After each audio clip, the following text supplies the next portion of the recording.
Psychology is a very young field. It hasn't been around for longer than a little over 100 years.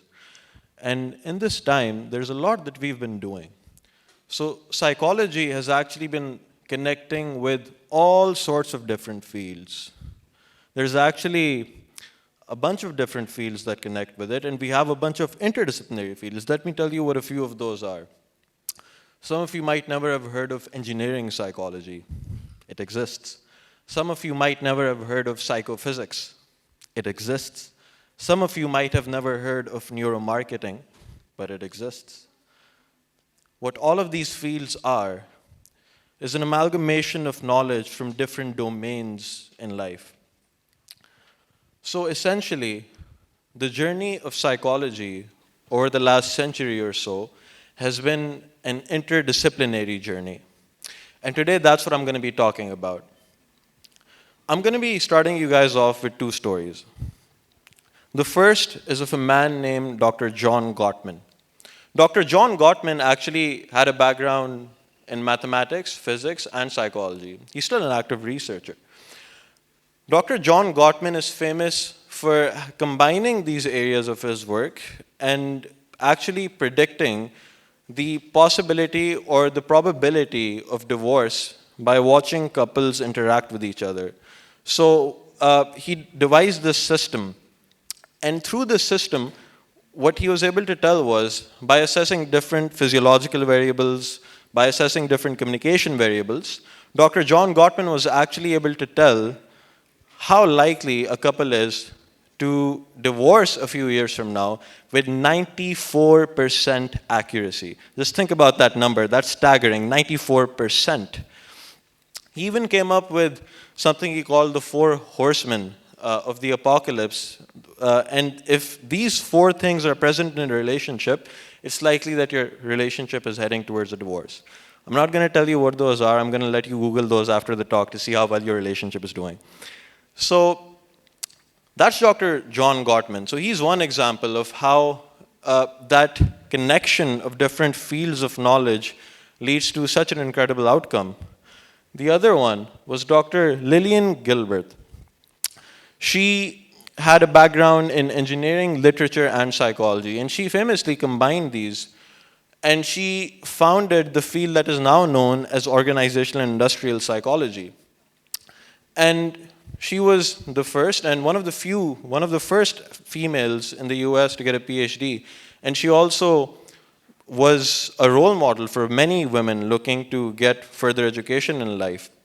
And she, by combining all 3 of these different fields, created the field of a very scientific industrial management, organizational psychology.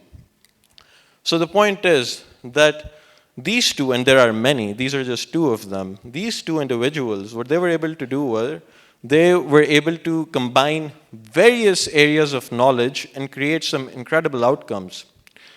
So the point is that intellectual immigration begets innovation, but let me tell you what I mean when I say intellectual immigration. It's simple. Stepping slightly outside of your area of knowledge and into another. That is a slight immigration from one intellectual domain into another. And when you're able to do that, that can bring out a lot of innovative ideas from within you. And then that sort of integrative thinking, where you can integrate various ideas from various different fields, that can lead to very creative solutions to very complex problems. Because the thing is that the problems of today, from climate change to artificial intelligence to health crisis, they're no longer rooted in the reductionism of one field. They now require various inputs from various different fields for us to understand how we can tackle a problem from different areas, and that requires integrative thinking. So a little bit about what it's like here in Pakistan, and why maybe we don't see a lot of interdisciplinary research here, and maybe worldwide in general. So you see, interdisciplinary research isn't really encouraged. You have a department of engineering, you have a department of psychology, you have a department of medicine, you have a department of dentistry. You don't have a department of biological psychology. You don't have a department of neuromarketing. That's not how departments in universities are structured. That's simply not the case. And since that's not the case, it's rare for people from one domain of knowledge to be talking to people in the other domain of knowledge and saying, hey, what can we do together? So departments are set up in a very narrow manner, and so research becomes narrow in that one area of knowledge for the most part. So even the one psychology undergraduate course that many individuals have in university, you're taught some Freudian ideas that might not be very relevant to you in your life. Imagine if in that one undergraduate course, the knowledge you were receiving was actually knowledge that was relevant to your field. Imagine the outcome. It could optimize the work you're doing by so much and give you new avenues of thinking. So that is where the responsibility of the student comes in. And when I say student, I don't just mean university student. I mean anyone who is a student of knowledge, anyone who loves to learn. Thomas Huxley said, try to learn something about everything and everything about something. And that's really what I'm trying to say. Your responsibility as someone who wants to learn is to reach into as many different domains as you can and create connections, because that will change the way you think. That will change the way you behave entirely. So psychology worldwide, as I said, is a young field. If it is in its early adolescence in more developed parts of the world, it is probably a toddler here in Pakistan. Because not only do we not have interdisciplinary work going on here, we don't even have the more narrow fields that you see in other parts of the world. Just think for a second, if we did have those different domains of knowledge, how different things could be. Well, let me give you an example of how different things could be. Just a few weeks ago, the Supreme Court finally ended the death penalty for mentally ill prisoners. But before that happened, 3 individuals, Imdad Ali, Kaniza Bibi, and Ghulam Abbas, were on death row for 18, 30, and 14 years, even though they were all mentally ill and had schizophrenia and should have been receiving treatment.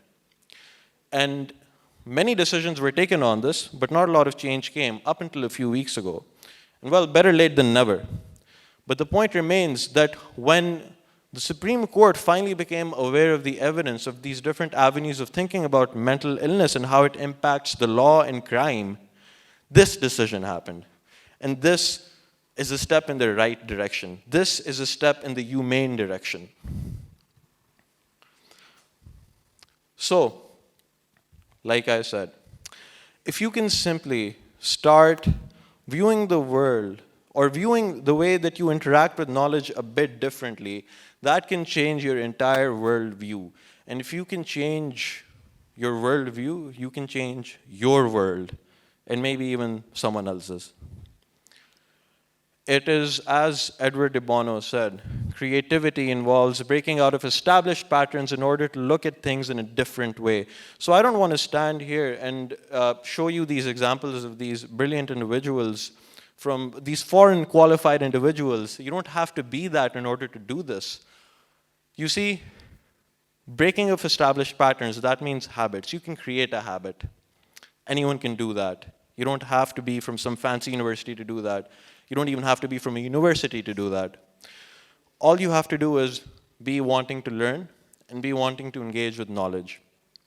For today, what I'd really like you to think from my talk here, when you're done with it, when you go back, is how does my area of work interact with other areas of work? And how can I connect those areas of work to maybe change something or bring something new? If not to my professional life, if not to my domain of knowledge, then perhaps to my personal life, because I guarantee you that you can do that too. To end, and in conclusion, complex problems require creative solutions. Creative solutions require integrative thinking. And integrative thinking definitely requires a little bit of intellectual immigration. Thank you.